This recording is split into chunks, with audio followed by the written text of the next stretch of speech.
Assalamualaikum warahmatullahi wabarakatuh.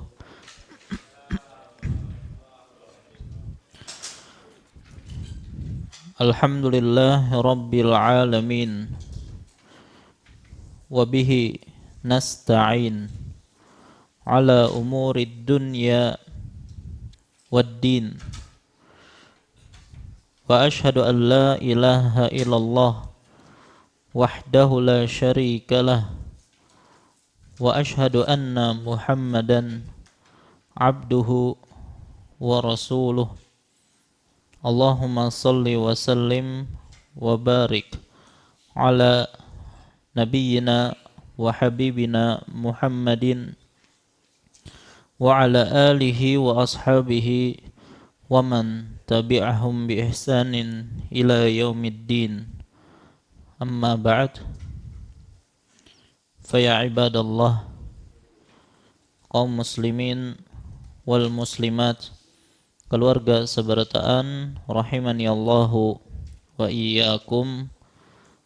Alhamdulillah, kembali kita bersyukur kepada Allah Subhanahu wa taala yang telah memberikan kepada kita kesehatan, kekuatan, taufik dan hidayahnya sehingga kembali kita bisa berkumpul di majlis yang mulia ini dalam rangka menghadiri kajian rutin kita membaca kitab Bulughul Maram karya Al-Imam Ibnu Hajar Al-Asqalani rahimahullahu ta'ala. Salawat serta salam semoga senantiasa tercurahkan kepada Nabi kita yang mulia Muhammad sallallahu alaihi wasallam, kepada keluarga beliau, para sahabat beliau, dan orang-orang yang istiqamah di atas jalan beliau ila yaumil qiyamah. Insyaallah pada kesempatan malam hari ini kembali kita akan melanjutkan pembahasan kita masih berkaitan tentang salat, ya. Yang mana pada pertemuan yang lalu terakhir kita membahas tentang apa? Makruhat as-salat, yaitu hal-hal yang dimakruhkan ketika salat. Dan makruhat as-salah itu banyak, tapi semuanya itu kembali kepada tiga hal. Pertama adalah menyelisihi sunnah Nabi sallallahu alaihi wasallam. Yang kedua, yang menafikan ketenangan di dalam salat. Kemudian yang ketiga adalah yang memalingkan seseorang dari kekhusyuan. Maka ketika tiga perkara ini ya didapati oleh seseorang dalam salatnya, maka dia telah melakukan hal yang makruh di dalam salat. Ya. Jadi yang kita sebutkan pada pertemuan yang lalu itu hanya sebagian besarnya saja, masih banyak lagi yang belum kita sebutkan. Baik, adapun malam hari ini insyaallah kita akan menyebutkan pembahasan berikutnya, yaitu tentang mubtilat as-salah, hal-hal yang membatalkan salat. Jadi masih belum masuk bab yang baru, ya, tentang sujud sahwi belum. Dan pembatal salat juga pembahasannya panjang, ada kemungkinan kita bisa menjelaskannya dalam 2 pertemuan, bahkan lebih. Baik, dan ana pandang pembahasan ini cukup penting, ya, dan perlu dirinci, ya. Kalau hanya membahas tentang hal-hal yang membatalkan, ya mungkin kebanyakan pian sudah tahu. Cuman banyak yang tidak tahu tentang rincian-rincian yang di dalamnya. Nah, ini akan kita rincikan dalam masalah ini insyaallah. Baik, kita akan membahas tentang pembatal-pembatal salat. Pembatal-pembatal salat maksudnya apa? Pembatal-pembatal salat adalah perkara-perkara yang apabila dilakukan oleh orang yang salat, maka salatnya batal. Ya, jadi yang dimaksud pembatal-pembatal salat adalah perkara-perkara yang apabila dilakukan oleh orang yang salat maka salatnya batal. Kaidah umum dalam pembatal-pembatal salat ya, atau dasar ya pembatal salat adalah setiap syarat sah salat apabila hilang ketika salat maka salatnya batal. Paham? Jadi kaidah umum nih. Pian kalau hafal ini paham ini termasuk pembatal salat atau enggak? Syarat sah salat apabila hilang ketika salat maka salatnya batal. Baik. Kita praktekkan atau kita terapkan pada syarat-syarat sah salat yang tadi disebutkan. Islam, kalau hilang Islamnya batal salatnya. Kok bisa hilang Islam? Ya, ketika salat dia mengucapkan kata-kata kufur yang menyebabkan dia murtad misalnya. Maka batal salatnya. Baik, kalau tamyiz ini kan kalau hilang susah ya mengatakan tamyiz hilang. Ya paling kalau akal sesuatunya hilang gitu kan ya. Atau akalnya hilang, tiba-tiba gila pas sholat. Ada nggak orang gila pas sholat? Ya, asalnya normal ketika sholat, di tengah sholat gila. Nah itu mungkin bagi mereka yang kadang sadar, kadang gila. Ada nggak orang seperti itu? Kanak-kanakan. Ya kadang apa istilahnya kalau datang penyakit babulik itu namanya al-kambu kumat, kadang kumat, kadang sembuh. Ada orang seperti itu. Baik. Kemudian kalau bersuci dari hadas, berarti ketika dia sholat berhadas, batal sholatnya. Ya. Kalau masuk waktu selama dia memang dari awal masuk waktu maka sah. Baik. Menutup aurat. Kalau di tengah-tengah sholat dia terbuka auratnya, maka batal sholatnya. Nanti ada rincian di situ. Bersih dari najis, ya. Kalau dia ketika sholat terkena najis, maka batal sholatnya. Menghadap kiblat, ya. Kalau ternyata ketika dia sholat kemudian membelakangi kiblat berputar dia misalnya, maka batal sholatnya. Ya, berkaitan dengan niat. Ketika tiba-tiba di dalam sholat dia berniat untuk membatalkan sholatnya atau mengakhiri sholatnya, maka batal sholatnya. Ini secara umum ya. Nanti ada rincian. Baik. Sekarang rinciannya pembatal-pembatal sholat. Yang pertama adalah 1. Semua yang membatalkan toharohnya. Menulangi, di antara pembatal-pembatal salat adalah semua yang membatalkan toharohnya. Apa itu toharohnya? Kesuciannya. Baik itu suci dari hadas kecil ataupun hadas besar. Artinya ketika di tengah-tengah salat batal wudunya, maka otomatis batal salatnya. Apa pembatal wudu? Contohnya, ya keluar sesuatu dari 2 jalan. Ya, macam-macam tuh. Ada angin keluar, kencing keluar.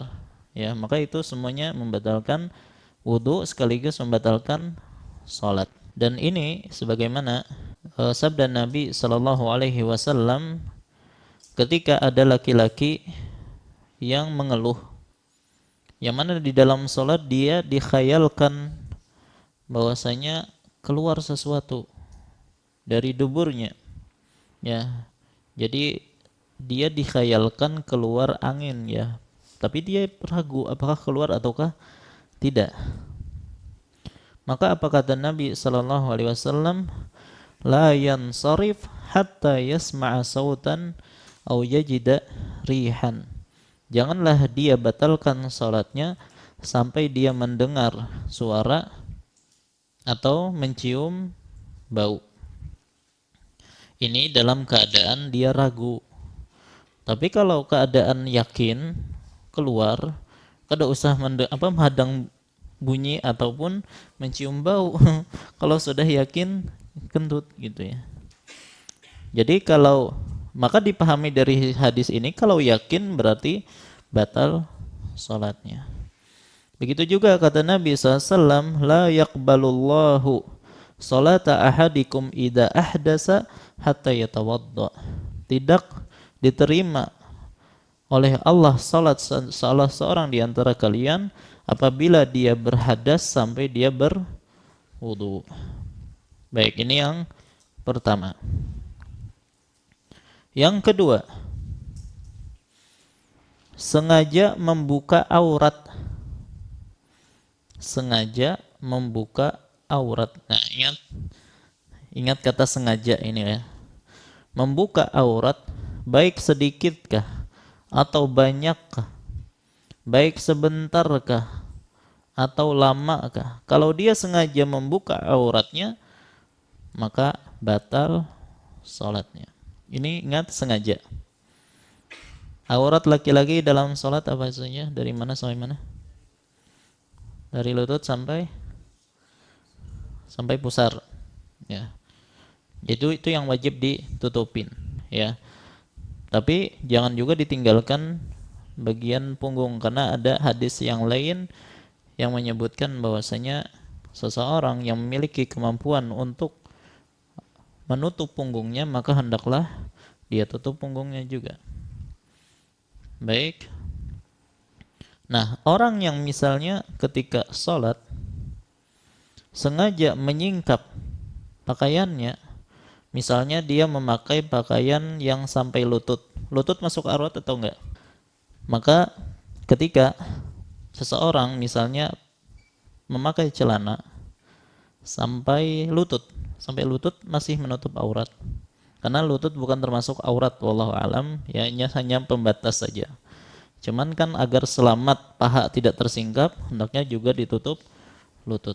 Maka ketika dia berpakaian seperti itu, tiba-tiba di dalam sholat dia tarik celananya ke atas. Akhirnya tersingkaplah pahanya, auratnya. Yang ini menyebabkan apa? Terbuka aurat. Maka ini sengaja atau enggak? Sengaja dia buka. Maka dalam hal ini, ketika dia sengaja, walaupun yang tersingkap hanya sedikit, maka batal sholatnya. Ya, atau menyingkap perutnya dan seterusnya, ini membatalkan sholat. Baik. Bagaimana kita mengetahui kita sudah menutup aurat atau belum? Maksudnya jenis pakaian penutup aurat itu gimana? Maka pertama, dengan pakaian yang tidak transparan dan juga yang tidak membentuk tubuh atau ketat. Jadi bukan yang transparan dan juga bukan ketat. Maksud yang tidak transparan itu gimana? Apa yang dimaksud dengan transparan? Yang sangat tipis, yang kelihatan kulit. Ya, jadi walaupun dia pakai pakaian tapi ternyata kulitnya kelihatan tembus. Ya. Maka ini tidak sah untuk menutup aurat. Maka kalau ada yang memakai pakaian seperti itu, maka dia masih belum dikatakan sebagai orang yang menutup aurat. Baik. Kemudian apa yang dimaksud membentuk tubuh? Apa yang dimaksud dengan ketat? Yaitu yang membentuk tubuh. Baik. Maksudnya adalah ketika dia berdiri, maka lekuk-lekuk tubuhnya itu terbentuk ketika dia berdiri. Karena kalau ketika dia ruku atau ketika dia bergerak menuju sujud, kan terkadang pakaian kita itu membentuk tubuh. Maka itu dimaafkan karena kebanyakan pakaian bentuknya seperti itu. Tapi kalau dari berdiri saja sudah ngepres, apalagi ruku, apalagi sujud. Jadi yang membentuk tubuh adalah dilihat ketika dia berdiri. Kalau dari berdiri sudah membentuk tubuhnya, maka itu dilarang. Makanya kalau pakai celana itu boleh. Kenapa? Karena berdiri biasanya tidak membentuk tubuh selama tidak ngepres. Walaupun ketika ruku, ketika sujud kan terkadang membentuk tubuh. Nah, dan itu tidak lepas dari semua pakaian, pasti seperti itu. Maka yang dimaksud ketat di sini adalah ketika membentuk tubuh ketika dia dalam keadaan berdiri. Baik. Nah, jadi kalau sengaja membuka aurat maka hukumnya batal. Tapi bagaimana kalau tertiup angin sampai membuka auratnya? Misalnya ada seorang yang berpakaian, dia pakai kain saja. Saya seperti memasang handuk, di dalamnya nggak ada apa-apa misalnya. Ya, atau mungkin pakaiannya terlalu apa namanya? Terlalu gubir lah istilahnya ya. Terlalu longgar, ketika ditiup angin bisa tersingkap auratnya misalnya. Baik, dan itu bukan perbuatan dia tetapi perbuatan angin. Maka apakah ketika terbuka auratnya itu batal sholatnya? Maka dalam hal ini kalau tertiup angin atau tertiup yang lainnya, apa tertiup lainnya? Atau disebabkan karena lainnya ya, bukan karena angin saja, maka ya gini ya, aurat terbuka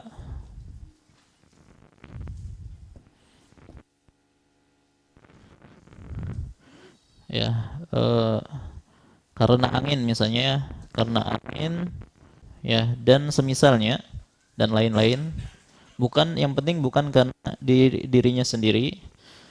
Kalau dia sadar dan ditutup segera, maka tetap sah sholatnya. Ditutup segera sah sholatnya. Sudah? Tapi kalau tidak ditutup segera atau terdiam saja, kalau ditutup segera, maka ada dua kemungkinan. Hanya sedikit yang terbuka, banyak yang terbuka.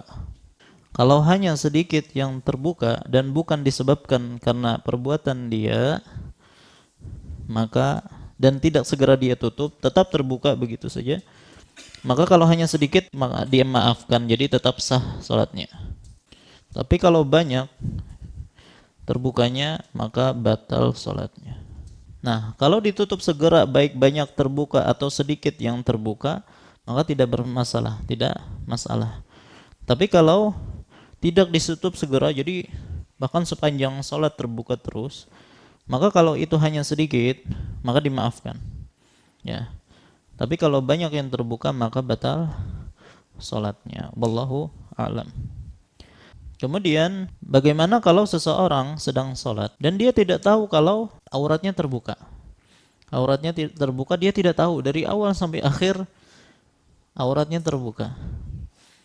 Ketika selesai dari sholat baru dia sadar bahwasanya auratnya terbuka. Apakah ini membatalkan sholat ataukah tidak?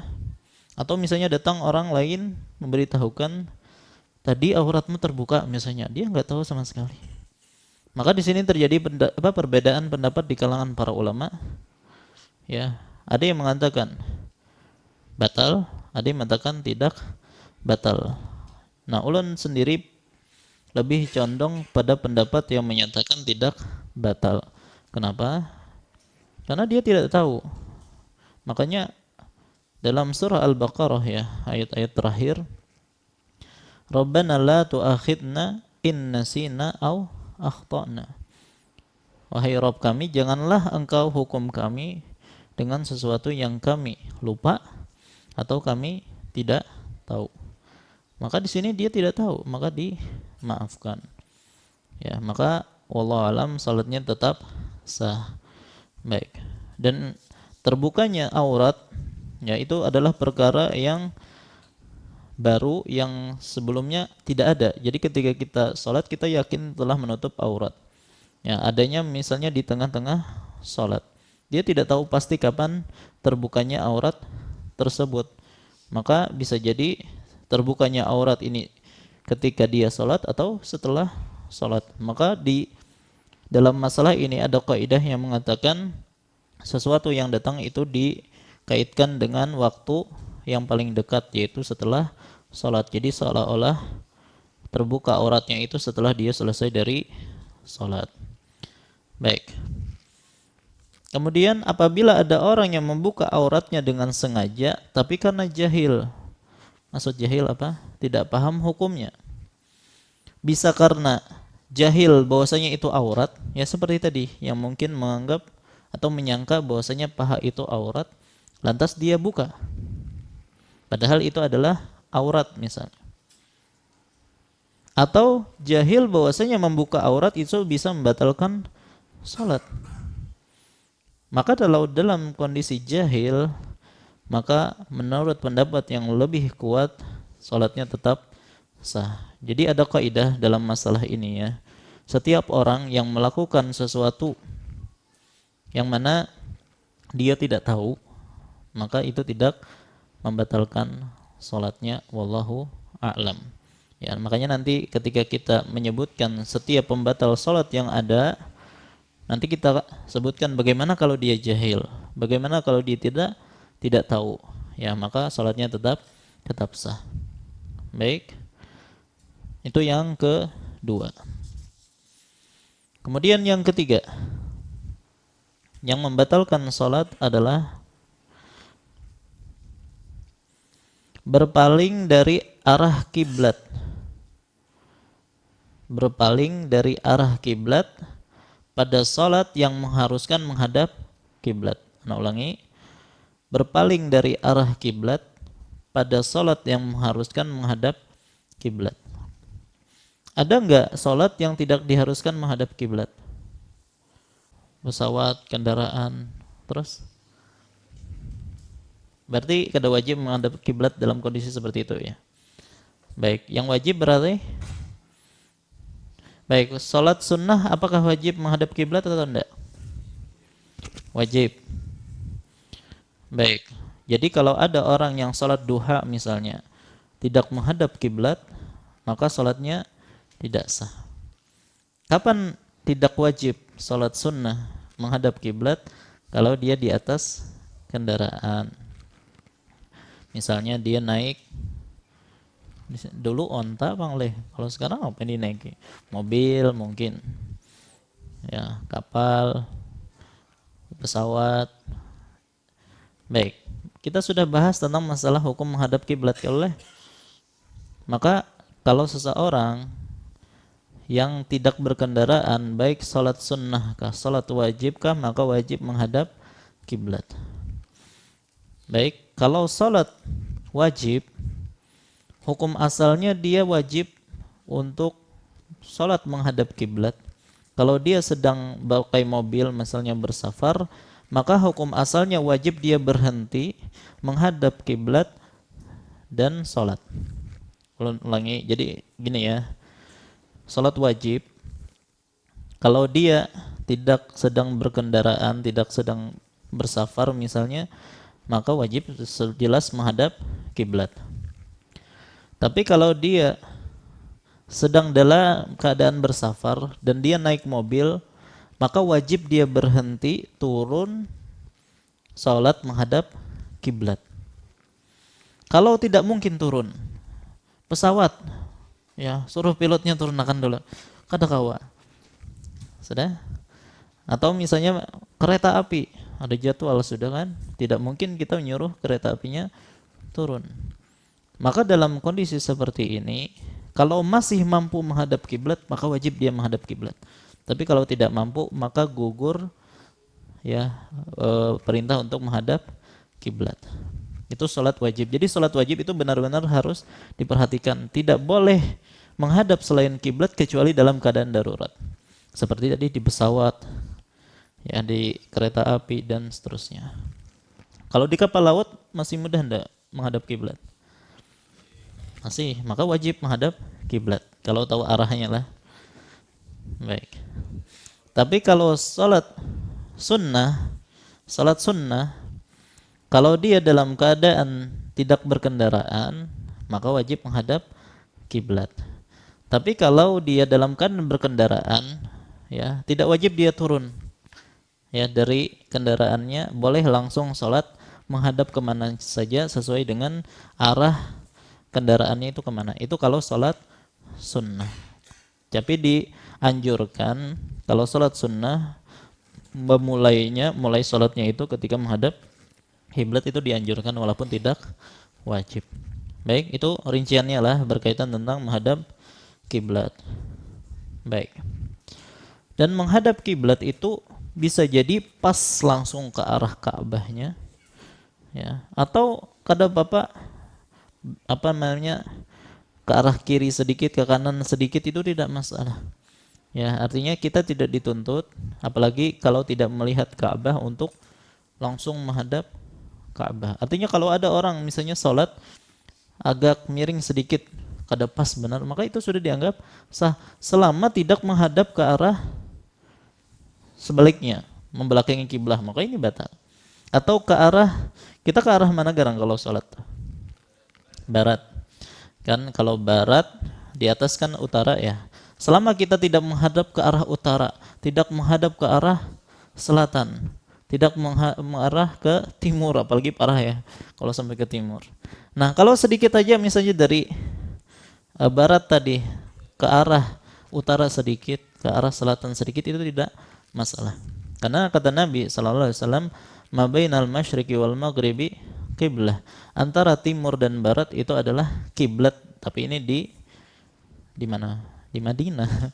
Kalau kita berarti antara utara dan selatan adalah kiblat. Maka selama tidak persis menghadap utara, tidak persis menghadap selatan, ya sedikit saja serongnya sedikit aja, maka itu dimaafkan. Jadi kalau misalnya kita dapati ada musola masjid kok agak pas nih perhitungannya, ya, maka tidak perlu karpetnya apa namanya dimiringkan gitu ya sampai ribut akhirnya di kampung itu gara-gara itu, maka ini tidak pantas. Maka boleh-boleh saja. Baik. Nah, jadi hukum asal seorang itu wajib menghadap kiblat. Kalau berpaling, maka salatnya batal. Nah, kapankah gugur kewajiban menghadap ke arah kiblat? Pertama, pada salat khauf. Ya, apa itu salat khauf? Dalam keadaan takut. Ya, tidak mesti perang ya.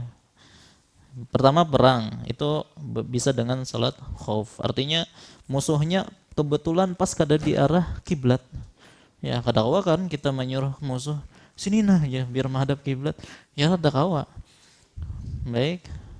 Maka itu boleh menghadap kepada selain arah kiblat. Atau kabur dari peperangan. Jadi boleh terkadang kabur dari peperangan kalau jumlah musuh sangat banyak.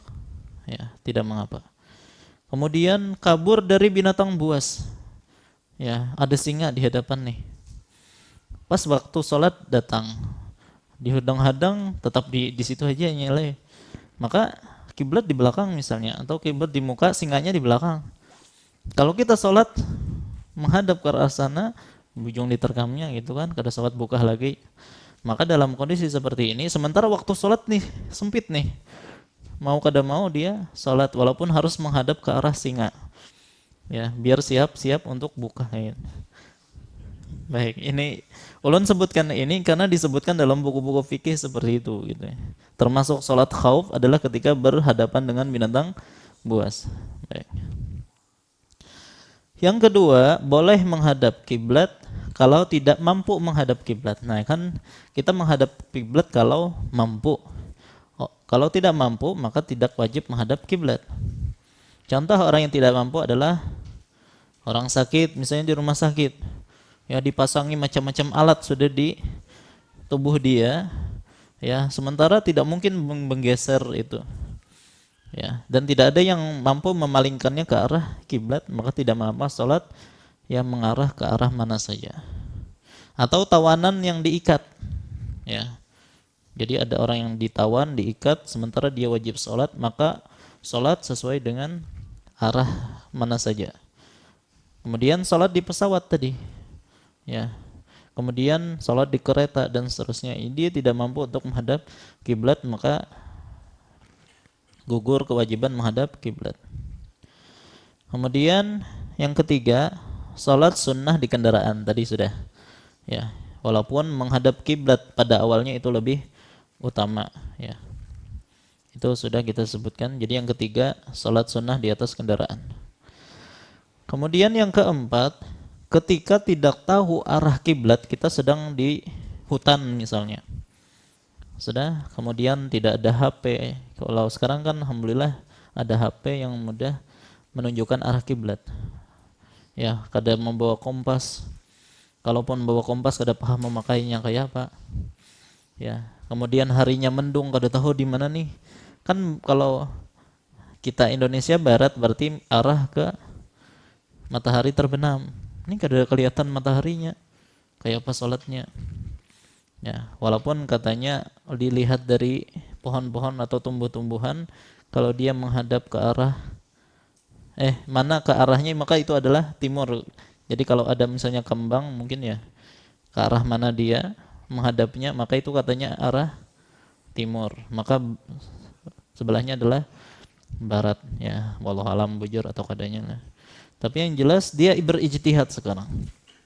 Setelah dia berijtihad, dia salat sesuai dengan ijtihad dia. Setelah selesai dari salatnya, baru dia tahu ternyata dia salat bukan ke arah kiblat, membelakangi kiblat misalnya.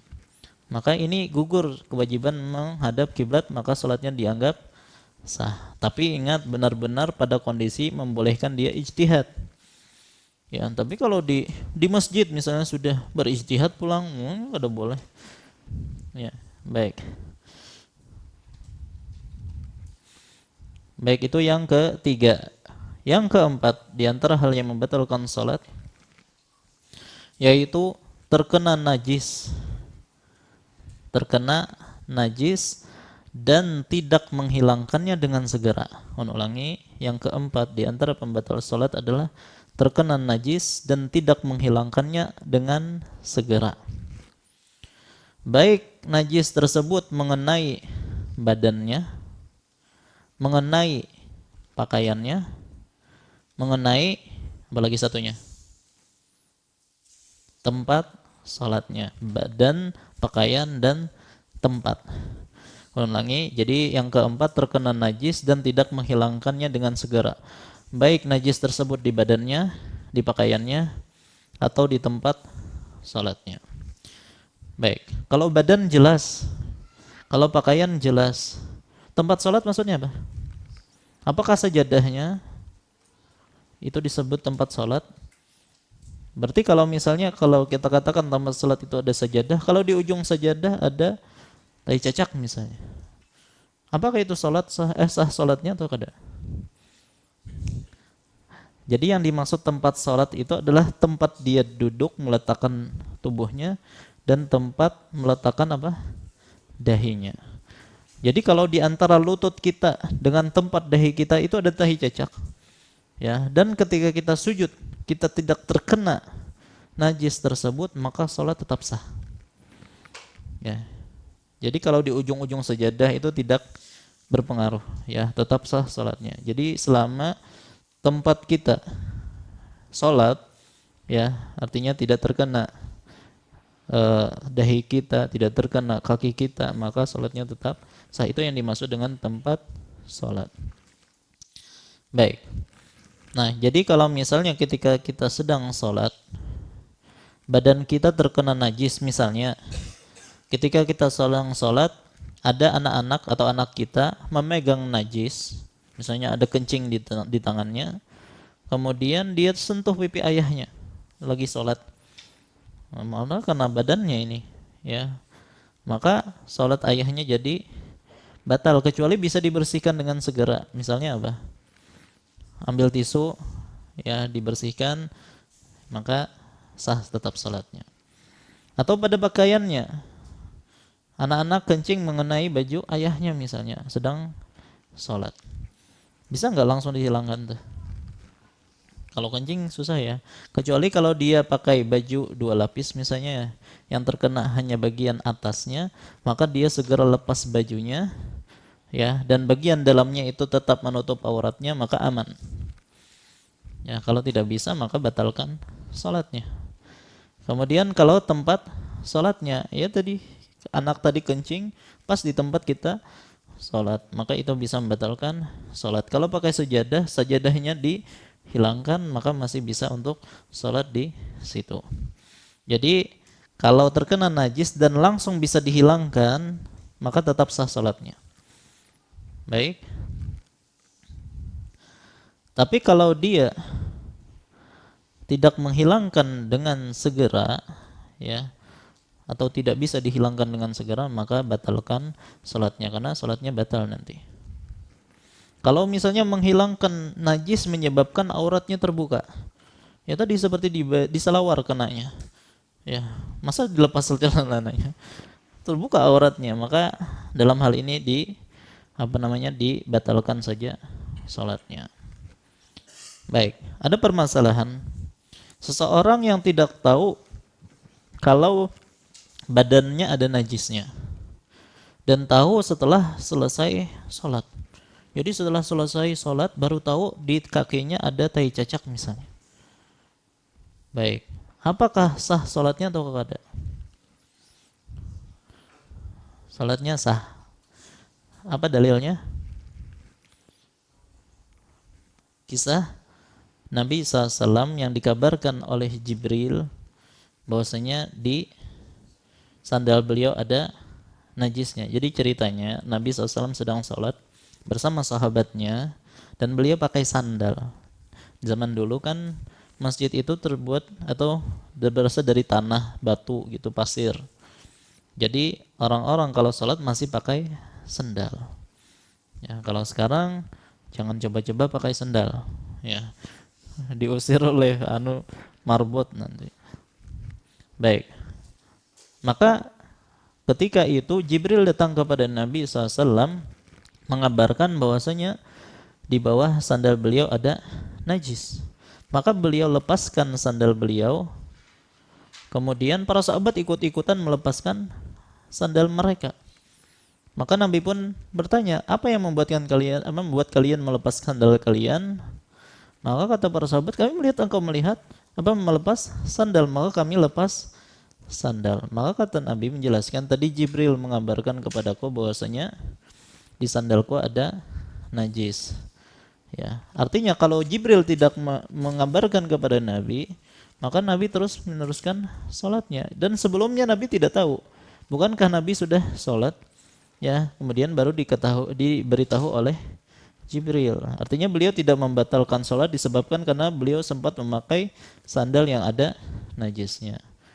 Maka ini menunjukkan kalau kita tidak tahu ada najis sampai selesai salat, maka salat kita tetap sah. Dan ini juga dalil kalau tahu ada najis di baju kita, di pakaian kita, maka segera kita hilangkan, ya, maka tetap sah salatnya. Baik, sudah isya kayaknya ya. Baik, kita lanjutkan setelah salat insyaallah. Wallahu taala alam, sallallahu ala nabiyina Muhammad wa ala alihi washabihi wasallam.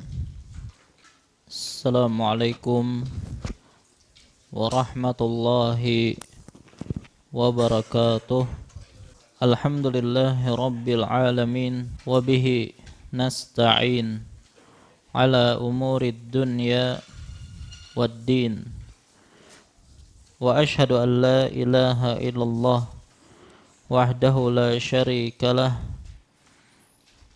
wa ashhadu anna Muhammadan abduhu wa rasuluh. Allahumma salli wa sallim wa barik ala nabiyyina wa habibina Muhammadin wa ala alihi wa ashabihi wa man tabi'ahum bi ihsanin ila yaumiddin. Amma ba'd. Fa insyaallah kita lanjutkan kembali pembahasan kita. Jadi tadi kita sudah sebutkan berapa pembatal? 4, ya. Pembatal yang kelima di antara pembatal-pembatal salat yaitu banyak bergerak.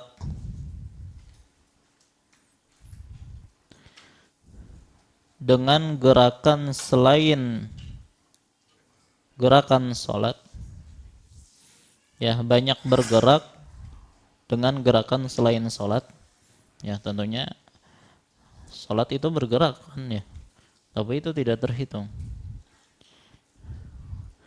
tanpa darurat, tanpa ada darurat. Banyak bergerak dengan gerakan selain gerakan sholat tanpa darurat. Dan pembahasan ini pembahasan yang penting ya, karena banyak terjadi di dalam sholat dan juga banyak perbincangan dalam masalah ini, bahkan terkadang mendatangkan keributan ya berkaitan tentang bergerak ketika sholat. Maka para ulama sepakat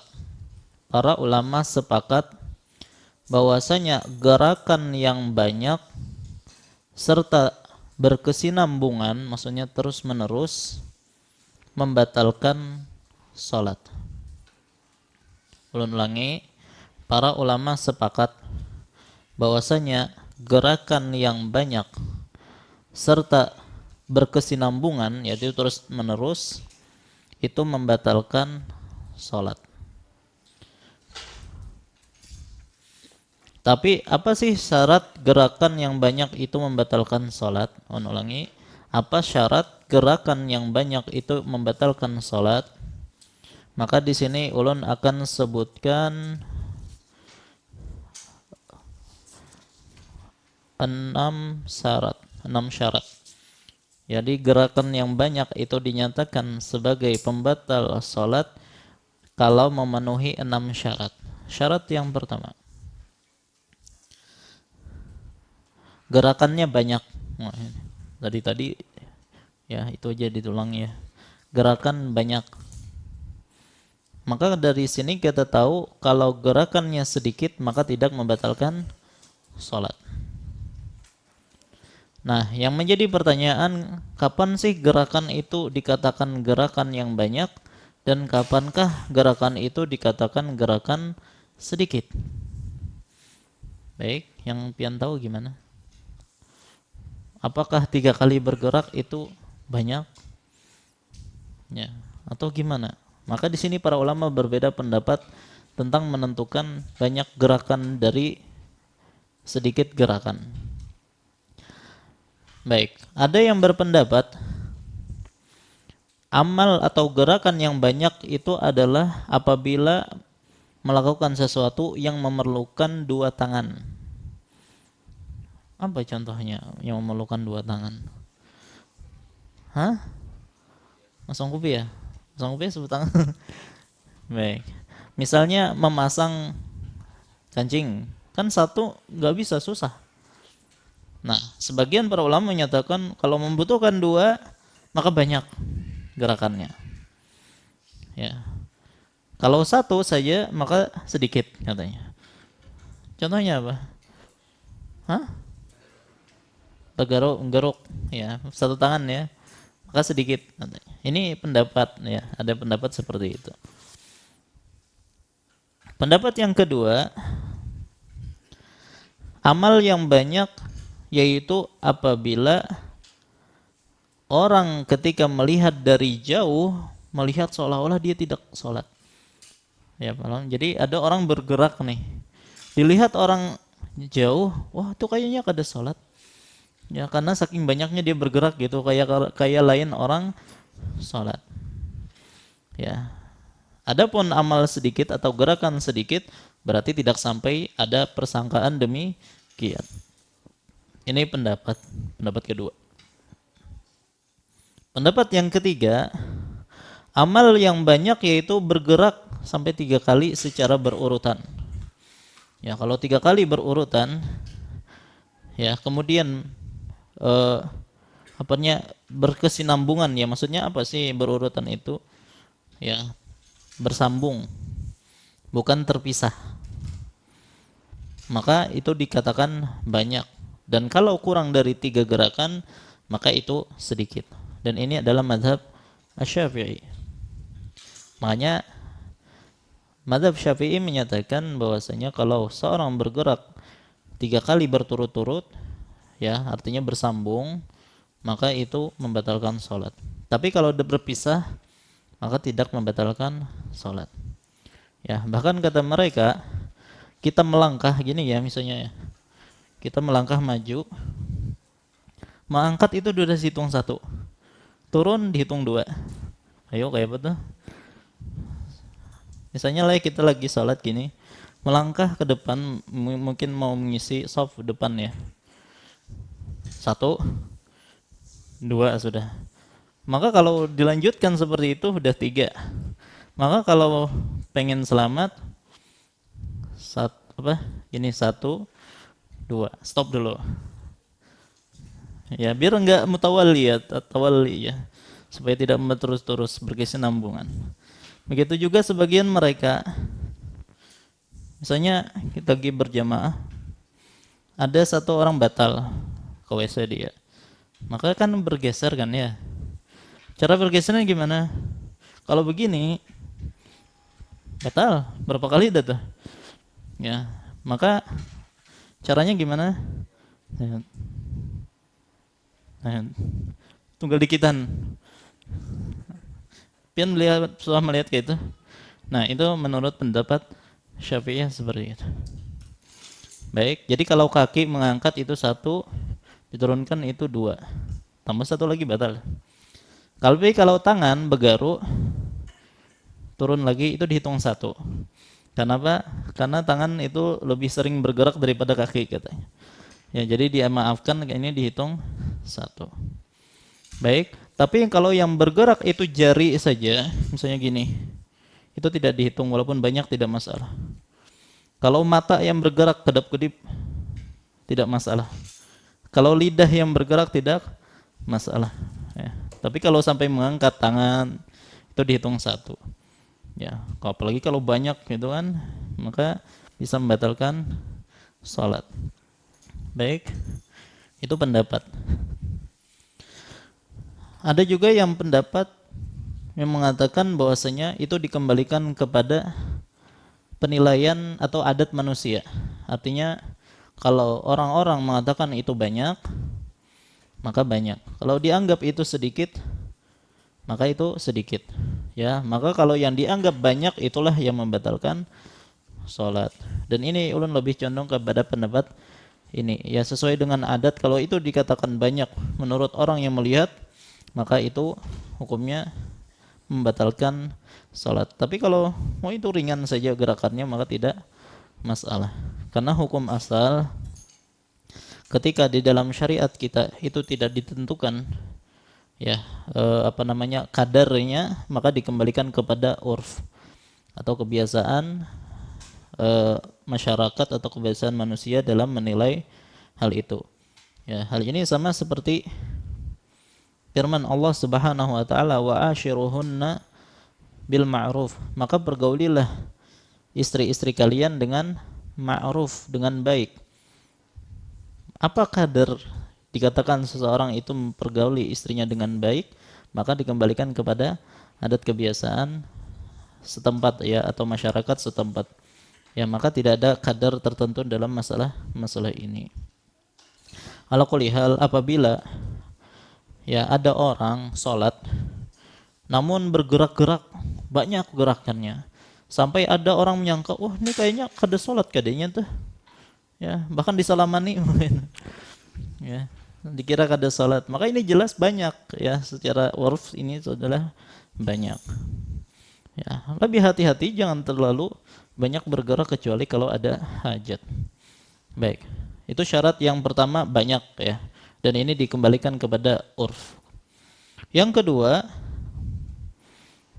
syarat kedua maksudnya adalah gerakan tersebut berkesinambungan. Apa maksud dari berkesinambungan? Ada itu terus menerus. Jadi satu gerakan disambung dengan gerakan yang lain. Adapun kalau bergerak secara terpisah, ya, maka tidak membatalkan sholat. Ya, walaupun kalau digabung-gabung semuanya banyak jadinya. Baik, misal ada orang berdiri, misalnya menggaruk dahi. Sudah? Pas berdiri. Cuman sedikit aja. Udah. Ketika ruku bergaruk tangan pulang. Misal. Kemudian ketika sujud menggaruk hidung kan misalnya. Sudah? Dan begitu sepanjang sholatnya kayak gitu. Bergaruk setiap kali gerakan. Cuman kadang terus menerus tidak bersambung antara satu gerakan dengan gerakan yang lain. Ya, jadi setiap gerakan sedikit-sedikit saja. Kalau kita gabungkan maka gerakannya gerakan yang banyak, secara urf itu banyak. Maka karena terpisah seperti ini maka sholatnya tidak batal. Ya. Baik. Kemudian syarat yang ketiga.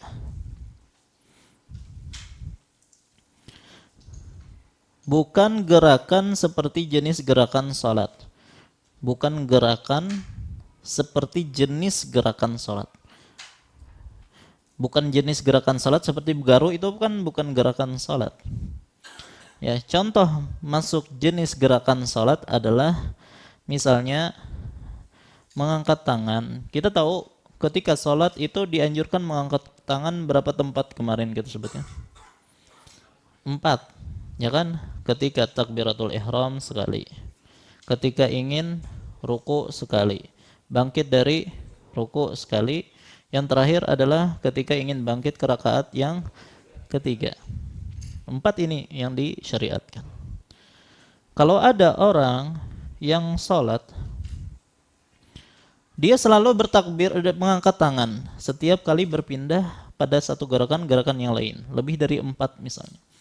Takbiratul ihram, takbir.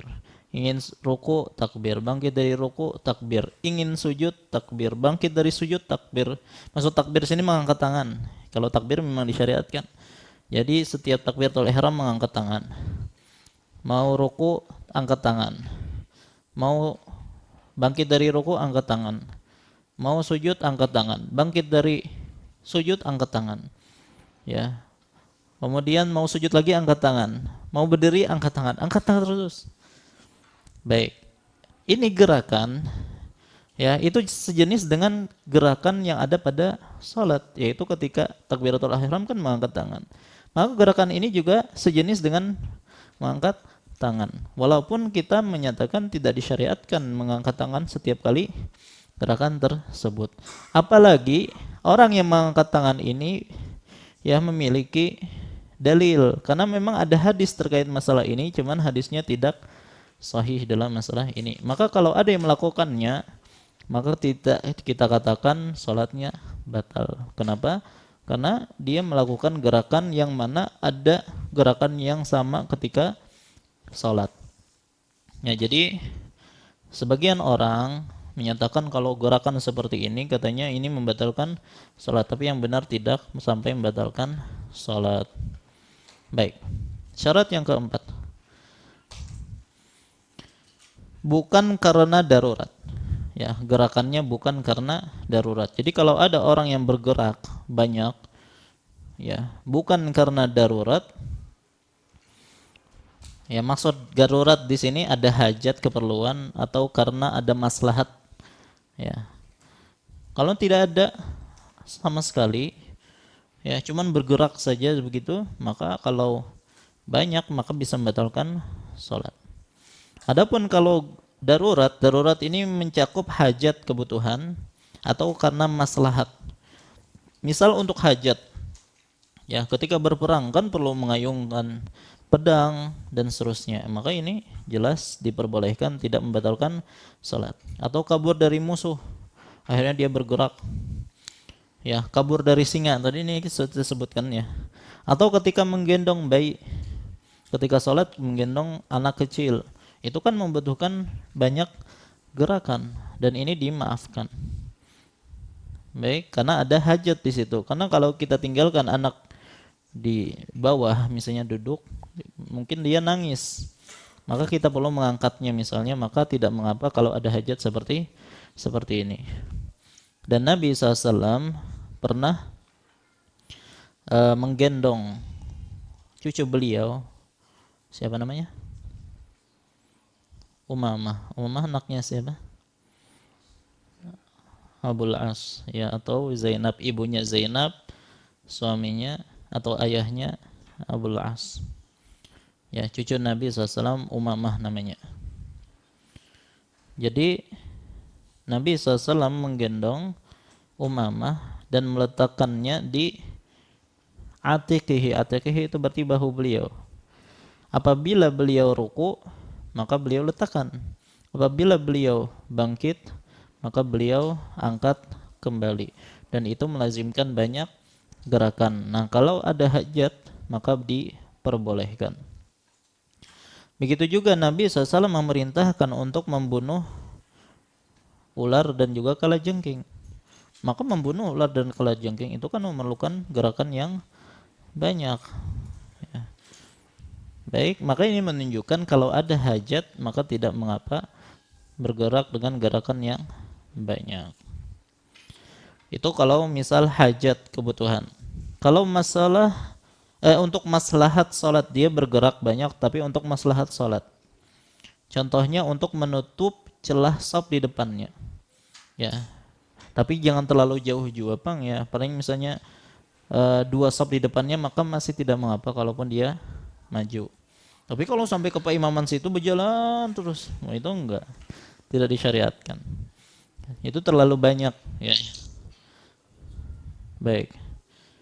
Kemudian juga untuk merapatkan saf di sampingnya. Ya, jadi bergerak tidak normal aja, tidak mesti harus tadi begamat misalnya, enggak. Ya, karena ini ada untuk maslahat salat. Ya, sebagian orang ketika ada orang batal, ya, dia diam aja. Jadi tetap aja kosong ini. Ya, kenapa? Karena dengan anggapan bergerak itu bisa membatalkan sholat. Ya, maka ini tidak tahu ya tentang bagaimana para ulama membagi. Kalau itu untuk maslahat maka tidak masalah. Begitu juga untuk mendekat ke sutrah. Ya, sutrahnya agak jauh, dia maju, maka tidak mengapa. Begitu juga untuk menghalangi orang yang lewat di depan kita. Itu gerakan yang maslahat salat. Mematikan HP ketika berbunyi. Ya, jadi sebagian orang lupa untuk mematikan HP-nya ketika salat berbunyi. Ya, bagus kalau hanya ringtone biasa ya. Ini dangdut ya kan. Ya, atau disco misalnya lagunya. Itu sangat mengganggu itu. Maka dia keluarkan HP-nya dari kantong, dia matikan. Baik, maka ini ada maslahat seperti ini, maka tidak mengapa. Ya. Makanya Nabi SAW kan melepas sandalnya, itu ada gerakannya. Untuk kemaslahatan salat tidak masalah. Baik. Itu kan tadi yang kita contohkan adalah maslahat salat. Begitu juga maslahat syar'iyah seperti secara umum. Misalnya ketika seorang wanita salat, ya, di hadapannya ada anaknya yang sedang jalan, hampir saja terjatuh misalnya karena dekat pintu misalnya. Maka dia maju, kalau tidak terlalu jauh, dia boleh maju, dia pegang anaknya, ya, atau dia tahan anaknya supaya tidak jatuh, maka tidak mengapa. Ya, kalau masih dekat. Kalau jauh, maka batalkan salat. Ya, selamatkan anak itu lebih utama, salat diulangi lagi. Ya. Baik, begitu juga Nabi SAW pernah ketika mengajari para sahabat salat, ya, beliau naik mimbar. Ketika giliran beliau mau sujud, beliau turun, mundur, turun untuk sujud. Nanti ketika beliau bangkit, beliau naik lagi. Nah, ini ada maslahat untuk mengajari para sahabat salat, maka diperbolehkan, tidak mengapa. Baik. Syarat yang keempat sudah ya. Syarat yang kelima yang bisa membatalkan salat, mengetahui hukum, ya, dan juga mengetahui ia sedang salat. Ulangi. Jadi orang bergerak ini mengetahui hukumnya dan mengetahui kalau dia sedang salat. Maksudnya gimana kok bisa mengetahui ia sedang salat? Dia sedang salat tentu saja tahu. Nanti kita jelaskan maksudnya apa. Mengetahui hukum dan mengetahui ia sedang salat. Adapun kalau dia jahil tentang hukum tersebut, maka kalau dia banyak bergerak tapi nggak tahu kalau ini adalah membatalkan salat, maka tidak masalah. Ya, artinya salatnya tetap sah. Walaupun kalau kita lihat ada orang kayak gitu, kita ajarkan kepada dia bahwasanya tidak boleh banyak bergerak. Begitu juga apabila ia tidak tahu bahwa ia masih sholat. Maksudnya gimana? Dalam kasus misalnya imam lupa sholat 2 rakaat saja pada sholat zuhur misalnya, ya salam, setelah itu mungkin berbalik ke makmum, ya entah bergerak apa-apa gitu kan, mungkin bahkan sampai hampir berdiri kemana gitu, baru diingatkan bahwasanya tadi kurang, maka itu masih dihitung sholat, ya artinya imam boleh kembali berdiri melanjutkan sholat dan diikuti oleh makmum. Ya, dalam jeda tadi imam kada tahu kalau dia masih dalam keadaan sholat karena ada kekurangan dalam sholatnya dan itu masih dihitung dalam sholat. Ya, maka kalau dia banyak bergerak maka tidak membatalkan sholat karena dia tidak tahu. Baik, makanya Nabi SAW dalam kisah Zuliyadain yang insya Allah nanti kita baca ketika membahas tentang sujud sahwi. Suatu ketika Nabi SAW pernah sholat, ya kalau tidak salah zuhur. Setelah 2 rakaat beliau salam, ya maka beliau pun setelah selesai sholat beliau menghadap para sahabat, ya kemudian rasanya beliau berdiri berjalan menuju sisi masjid yang di situ ada pelepah kurma, ya yang beliau menyandarkan diri beliau di situ. Dan beliau seolah-olah seperti marah gitu ya. Maka ada seorang sahabat yang tangannya itu agak panjang sedikit, ya. Makanya diberi gelar dengan Zul Yadain, pemilik 2 tangan. Ya, kita semuanya Zul Yadain sebenarnya.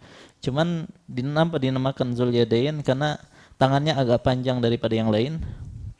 Mengatakan, "Ya Rasulullah, apakah sholat dikosor ataukah engkau lupa?" Maka kata Nabi SAW, sholat tidak dikosor dan aku tidak lupa. Ya, tapi ternyata dinyatakan beliau lupa. Maka Nabi bertanya kepada para sahabat, apakah benar apa yang dikatakan oleh Zuliyadain?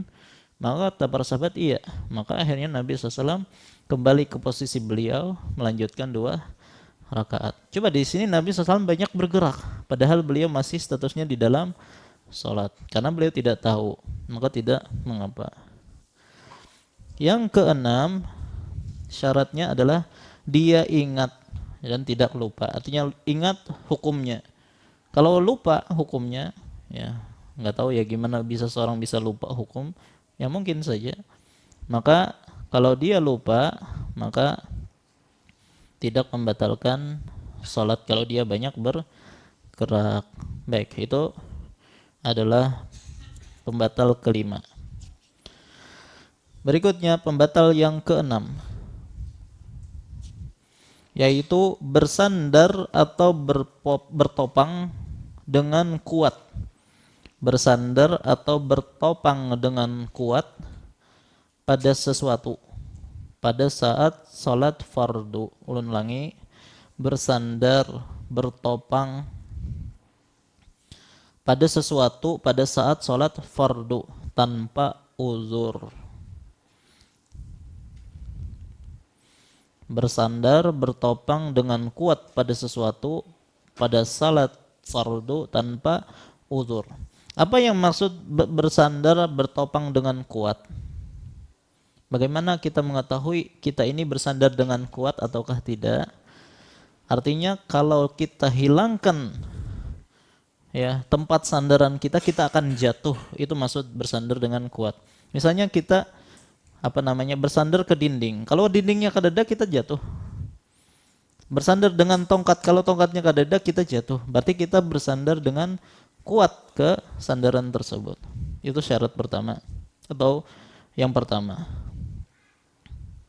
Adapun kalau misalnya bersandarnya tidak terlalu kuat, artinya kalaupun dihilangkan tempat sandarannya kita tetap berdiri, maka hukumnya makruh. Kita sudah sebutkan pada pertemuan lalu.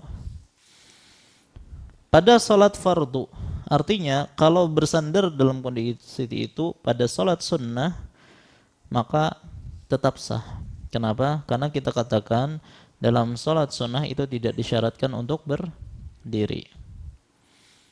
Kemudian tanpa uzur, artinya kalau ada uzur bersandar demikian, walaupun pada sholat wajib, maka tidak mengapa, tidak membatalkan sholat. Ya, apalagi kalau misalnya dia justru mampunya ketika bersandar dengan sesuatu. Bahkan wajib bagi dia untuk bersandar kalau memang bisa demikian, tapi tanpa susah payah. Kalau ternyata bersandar atau bertopang pada sesuatu tapi bersusah payah, maka itu dilarang, yang lebih baik dia duduk, ya, sholat dalam keadaan duduk. Baik, jadi yang keenam ini bersandar bertopang dengan kuat pada sesuatu pada sholat fardu tanpa uzur. Baik, kalau bersandarnya tidak kuat hukumnya makruh. Ya, kalau pada sholat sunnah maka tidak masalah karena sholat sunnah tidak disyaratkan berdiri. Dan kalau ada uzur tidak masalah, bahkan wajib selama tidak ada takalluf atau susah payah di situ. Baik, itu yang keenam. Yang ketujuh, di antara pembatal salat yaitu kembali duduk tasyahud awal setelah sempurna berdiri. Ulangi. Kembali duduk tasyahud awal setelah sempurna berdiri. Kasusnya ketika dia lupa tasyahud. Dia lupa tasyahud awal tapi langsung berdiri. Maka kalau sudah sempurna berdiri jangan berbulik. Jangan berbulik lagi tasyahud, duduk tasyahud. Ya, kalau berbulik lagi maka salatnya batal. Baik, walaupun di sini ada rincian ya. Baik, kita akan merincikan. Kalau ada orang lupa tasyahud awal, ya, sampai akhirnya dia berdiri, maka tasyahud tersebut gugur. Ya, syariat untuk tasyahud awalnya gugur. Tapi kapankah gugurnya? Maka ada rincian. Rincian pertama, ada orang yang lupa tasyahud, ya, tapi dia masih dalam posisi duduk. Jadi dia habis sujud pada rakaat kedua. Ya, dia sujud, sempat berdiri, tapi sebelum dia berdiri masih dalam posisi duduk, ya, dia sempat lupa tasyahud, pengen berdiri sudah, tapi sebelum berdiri dia sudah ingat, oh ini tasyahud nih, hampir saja berdiri, tapi kada berdiri, jadi masih dalam posisi duduk. Maka kalau ingat masih dalam posisi duduk, maka sepakat para ulama wajib bertasyahud. Ya, ini enggak ada masalah insyaallah. Ya. Yang kedua, rinciannya lupa tasyahud.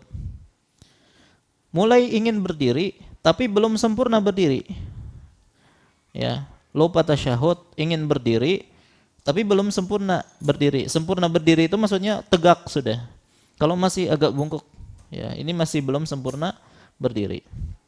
Baik, dalam kondisi seperti ini, wajibkah kembali atau teruskan aja berdiri? Wajib kembali dan bertasyahud. Ulangi. Jadi kalau belum sempurna berdirinya, wajib kembali dan bertasyahud. Menurut pendapat yang paling kuat. Berarti di sini ada khilaf. Tapi yang benar adalah kembali dan bertasyahud. Yang ketiga, lupa bertasyahud sampai sempurna berdiri, tapi belum membaca Al-Fatihah. Paham? Lupa tasyahud sampai berdiri tegak sudah, tapi belum membaca Al-Fatihah. Maka ada khilaf di kalangan para ulama. Jumhur mengatakan boleh memilih antara kembali atau tidak. Boleh memilih antara kembali atau tidak. Sebagian ulama menyatakan tidak boleh lagi kembali. Ya, kalau sudah rata berdirinya jangan lagi kembali duduk. Ya, dan ini yang lebih kuat wallahu alam, ya. Kalau sudah berdiri tegak jangan lagi balik. Kalau masih belum tegak maka wajib kembali. Baik. Tapi jumhur mengatakan boleh memilih antara duduk ataupun tidak, ya, duduk atau tidak. Tapi wallahu alam pendapat yang paling kuat adalah tidak kembali lagi, tidak boleh kembali. Kalau lupa tasyahud sampai sempurna berdiri dan sudah memulai membaca Al-Fatihah, maka sepakat tidak boleh lagi kembali, ya. Dan kalau kembali membatalkan salat, sebagaimana tadi sebelumnya, kalau sudah berdiri tidak boleh berkembali.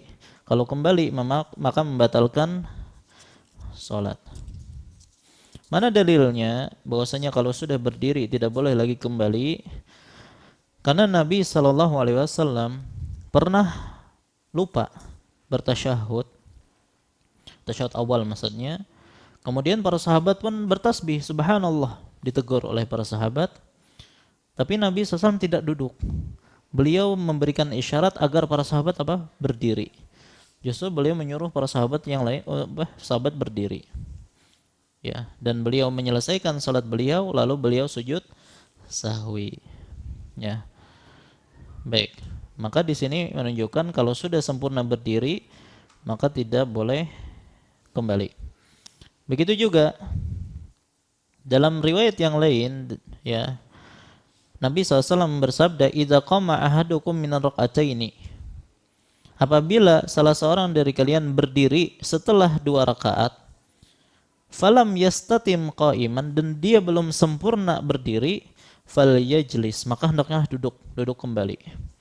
Fa idza istatamma qa'iman, kalau sudah sempurna berdiri, fala yajlis wal yasjud sajadatai sahwi. Ya, maka kalau sudah sempurna berdiri, maka janganlah duduk dan nanti sujud sahwi. Maka ini jelas hadisnya, hadis riwayat Ahmad dan disahihkan oleh Syalbani rahimahullah. Maka kalau kembali maka hukumnya batal, wallahu a'lam. Tapi tadi kembali, kalau kada tahu kayak apa, sudah berdiri, ya kada tahu hukumnya, duduk pulang imbah dikatakan subhanallah setelah ditegur. Dan ini sering terjadi. Ya, ditegur, iyalah tadi belum tasyahud, akhirnya duduk. Maka kalau tahu hukumnya, ya, maka kalau dia kembali maka batal salatnya. Ya. Kalau tidak tahu hukumnya maka tidak batal, karena jahil, tidak ada ilmu, maka tidak diberikan tidak diberikan taklif dalam masalah ini. Baik. Begitu juga dia ingat hukumnya. Kalau lupa, bisa jadi kan orang lupa. Iyalah setahu anak ketika belajar, kalau sudah berdiri itu tidak boleh kembali lagi. Dia ingat.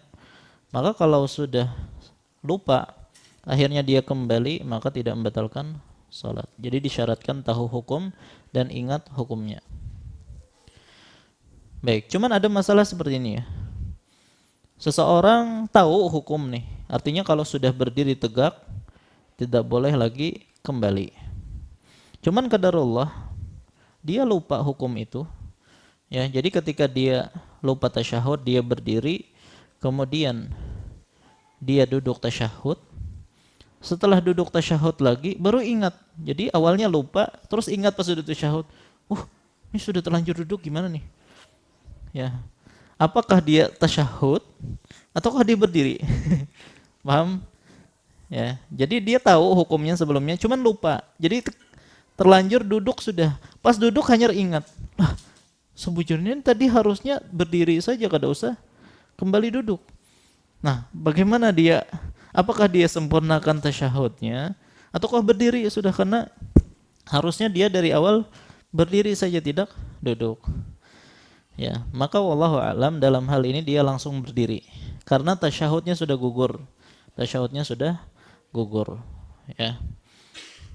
Baik, itu kasus pertama. Kasus yang kedua, kalau imam lupa tasyahud.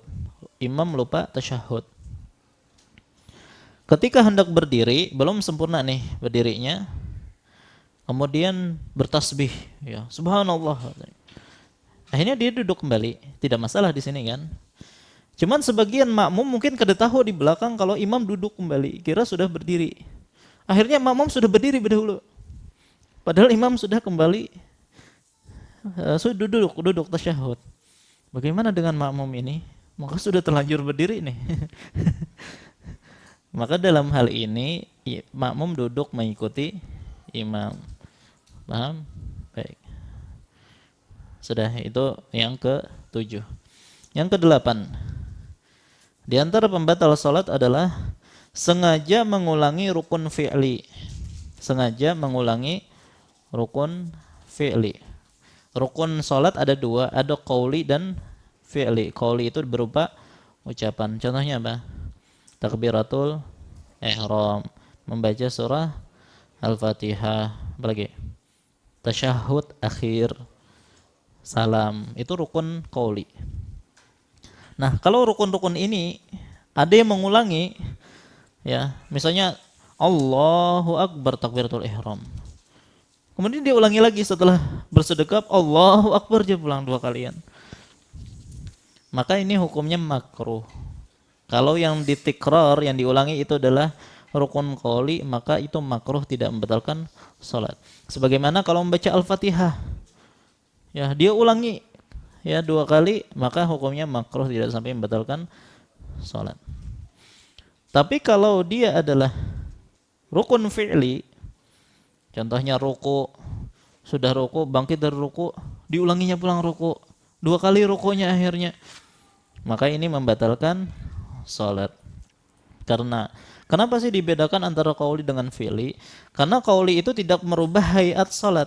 Ya, gerakan salat itu tidak akan berubah. Jadi tetap seperti itu. Tapi kalau fi'li itu merubah hayat salat, ya, maka ini membatalkan salat. Ya, tapi sekali lagi kalau ada yang jahil, nah ini lagi, atau kalau lupa, ya, dikira belum ruku, ternyata ruku lagi, maka ini tidak membatalkan salat. Ya, dan kebanyakan kalau ada sampai terjadi seperti ini biasanya karena lupa, maka tidak masalah. Yang ke-9, sengaja mendahulukan satu rukun dari rukun lainnya. Berarti ini menafikan tertib. Ya kan, di antara satu rukun dengan rukun lainnya itu harus tertib. Kalau ternyata mendahulukan satu rukun dari rukun lainnya, ya sengaja ya ini ya, maka hukumnya batal salatnya.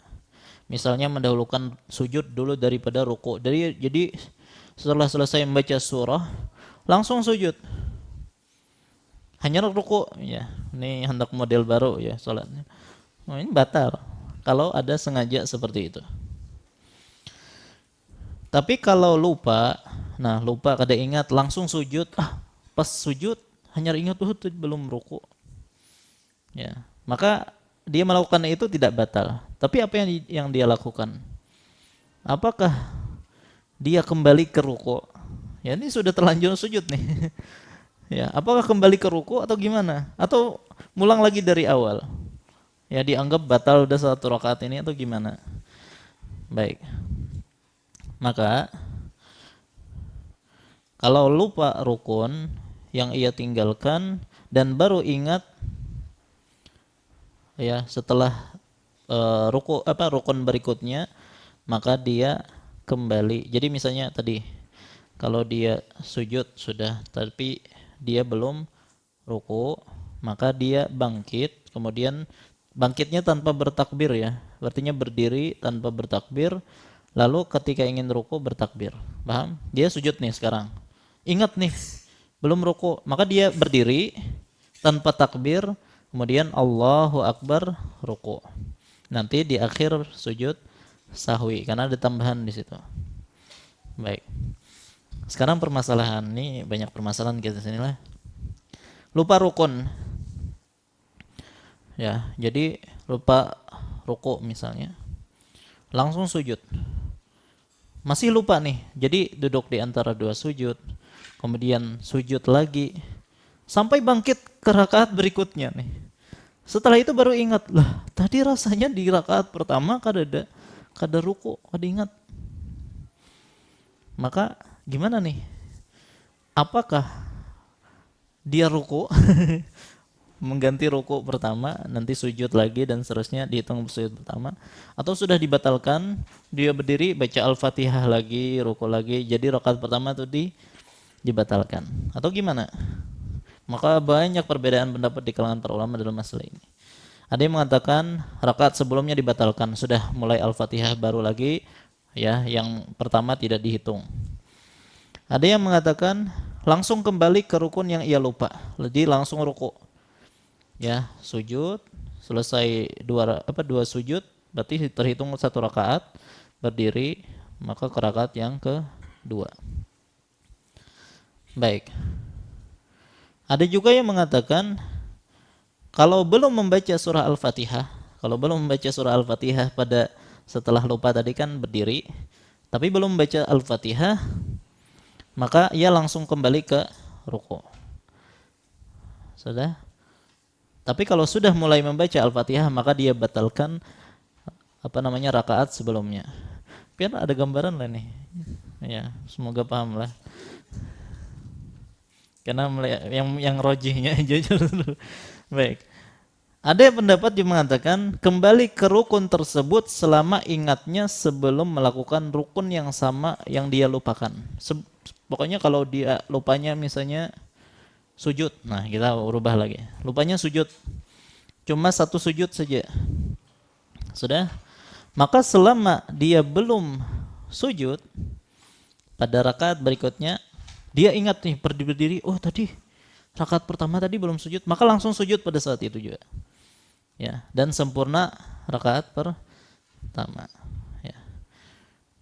Dan yang pendapat yang terakhir nih yang paling kuat wallahu alam.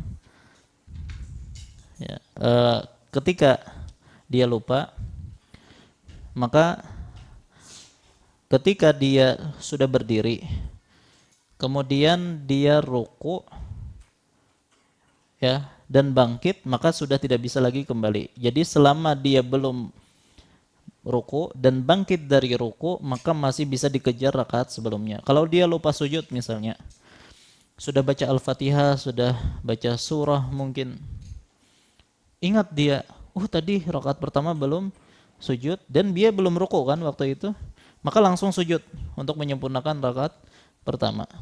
Ya, dan teruskan salat itu rakaat kedua dan seterusnya.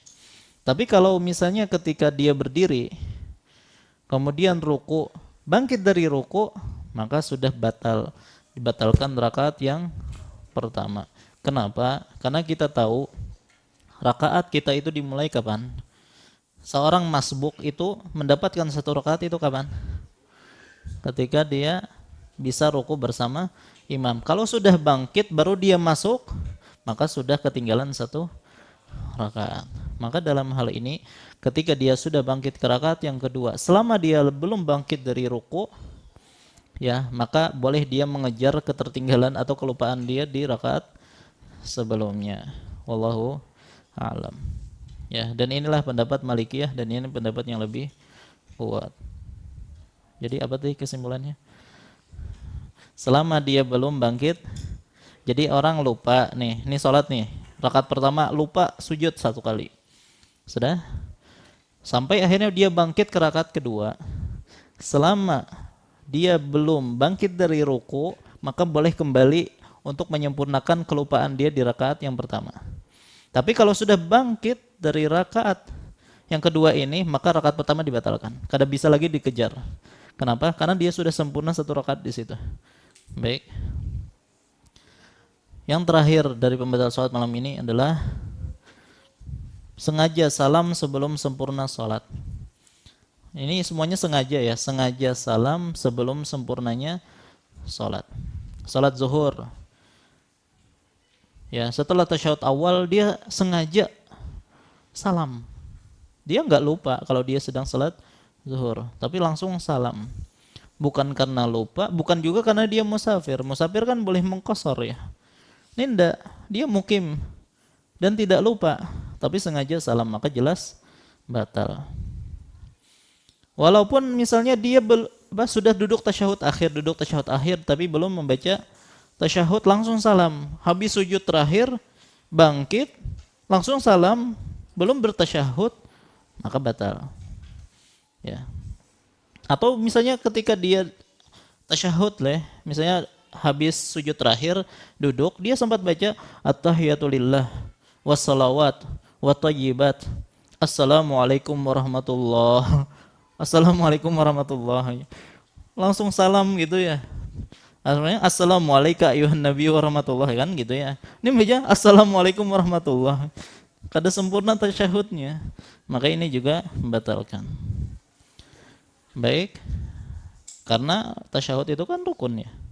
Baik. Nah, apabila lupa maka tidak batal. Kalau dia lupa ternyata tadi karena salah pengucapan, asalnya assalamualaikum ayuhan nabiyyu, dibacanya assalamualaikum warahmatullah. Baru ingat, oh dia ulangi assalamualaikum, maka tidak masalah. Dia sempurnakan salatnya.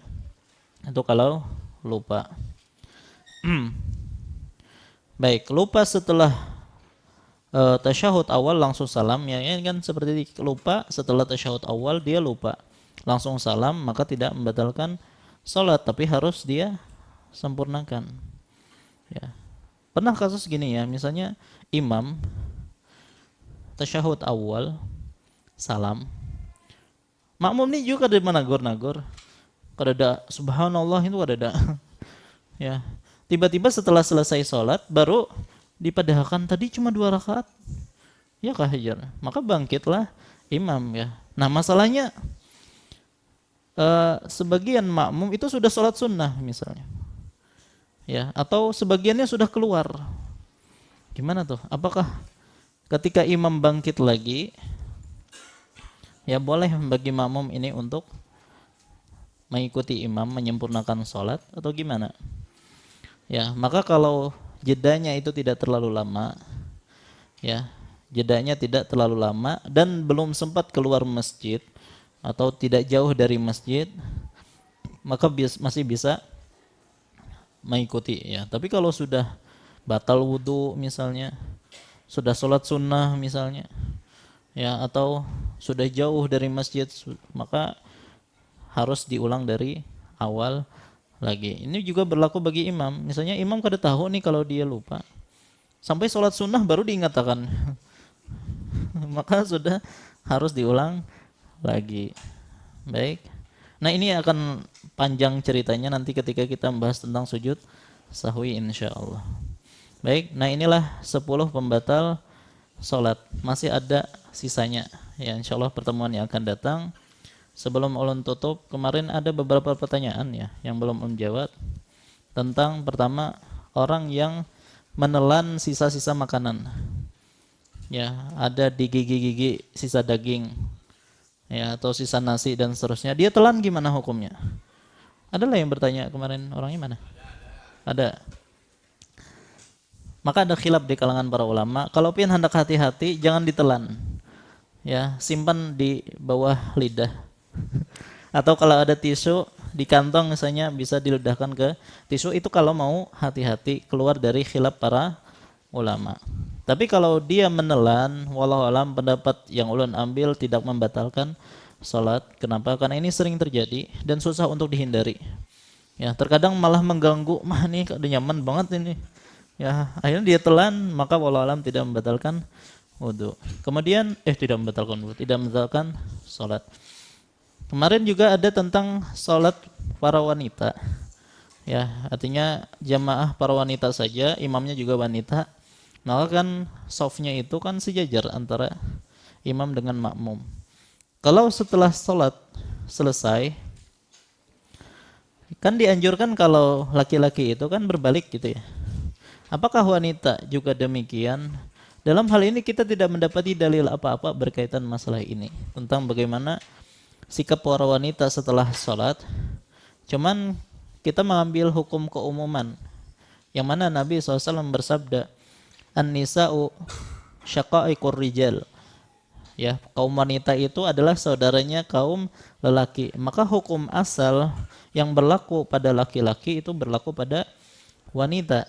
Ya, kecuali ada dalil yang mengkhususkannya. Maka dalam hal ini tidak kita dapati ada dalil yang mengkhususkan, maka tidak mengapa wanita tersebut maju sedikit baru menghadap ke arah makmum untuk mengetahui bahwasanya imam sudah insiraf lah, istilahnya sudah berpaling dari salatnya, yang mana kan membuat makmum juga boleh untuk berpaling atau pergi dari tempat salatnya. Wallahu alam. Ya, itulah pelajaran kita hari ini. Sudah jam 9 ya. Maka untuk pertanyaan silakan nanti ditunda pada pertemuan yang akan datang. Ya, sekaligus kita menyempurnakan pembatal-pembatal salat. Wallahu taala alam. Ini yang biasa ulun sampaikan. Salah khilaf mohon maaf. Wa sallallahu ala nabiyina Muhammad wa ala alihi wasallam. Subhanakallahumma bihamdika asyhadu an la ilaha illa anta astaghfiruka wa atubu ilaik. Wassalamualaikum warahmatullahi wabarakatuh.